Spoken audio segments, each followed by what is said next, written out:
fífẹ́ ẹ máa rí èṣù ní àdúgbò ilé ni fífẹ́ tá a bá fún mi ní ọmọ mi. ìyẹn tó jẹ́ pé ìyàwó lé ni ìyẹn bleached egg yẹn. ṣé wọn ló tún fẹ́ jẹ bisikíìtì àti sweet ni.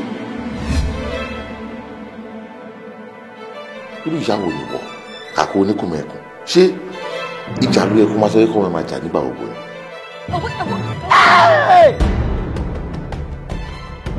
èwo ló ṣì gan.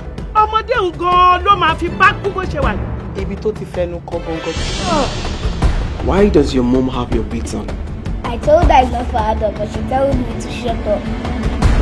mi ò lẹ́ kí wọ́n máa ṣe favoritism o.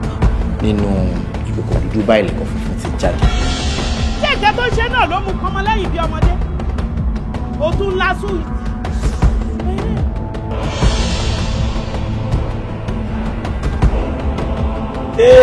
ó ṣe fọmọ tí ń kírun kò ní dáa fáwọn tó bá yé ń jẹ báyìí.